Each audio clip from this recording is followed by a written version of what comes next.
do this weekly task if you're having a bit of difficulty with it. So I've got the Sibelius file up here. So I'm going to work in Sibelius just because it's easier to show you on the screen like this. Okay, so one of our elements of polyphony, which is our textual element of the Renaissance, was the idea that there were staggered entries. Now this was so we could have more weight on the lyrics. Which were the important things? In this one, it's Kyrie eleison, which is Lord have mercy. Okay, so the first thing that we're going to do is have a look at the chord that we've got here. How about I stagger S-A-T-B like that, okay? So what I'm going to do here is have a look at my chord symbols underneath, and in my mind I'm going to start putting triads together, okay? Chord 1 of C major is C, E, G in that triad. Chord 5 would be G, B, D, and then we've got chord 1, C, E, G, and chord 5 again. So let's try this. Now I'm going to do what I call a technique that's it's a technique that relates to chord tones. Okay, chord tones work on the strong beats of the bar. In 4/4, the chord tones would arrive on beats 1 and beat 3. Okay, so we can mess with them later, but just to give you an idea about how things are going, let's start with the alto. So I've got C there, which opens up E and G in a triad of C major. C's always already covered, so I don't need to do that C again. So how about I just go and put an E there, and then I've got a 5 chord which is G, B, D.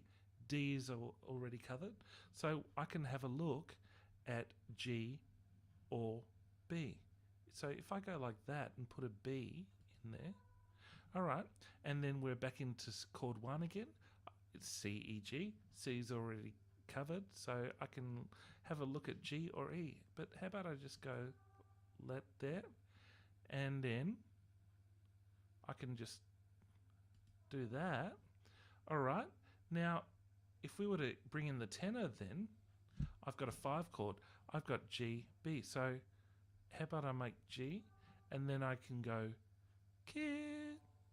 Actually make him an octave higher, and then I can go like, and then I can bring him up to, all right, and so on and so forth. Now this next move I'm going to make is that I've got all of these minims here. How about we try to sculpt this and turn it into something a little more musical? Remember, polyphony was really huge in the Renaissance. So we've got the Kyrie coming on. So how about we make this da da da da da. 4 quavers fits into a minim. So let's change him to a quaver, and then make him. All right. Now how about we go? Oh, thank you, Louis. All right. Now how about we go? And then we've got a really interesting kind of look there. So even if we want to start the tenor here, I could make that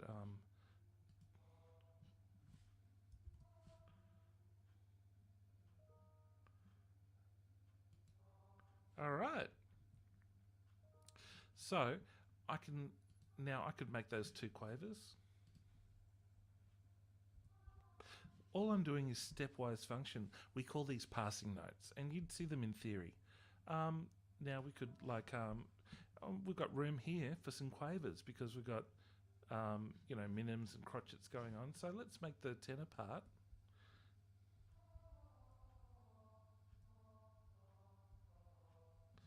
All right. So we've got. If I was to play this now, we've got an interesting sounding starting thing. And there are,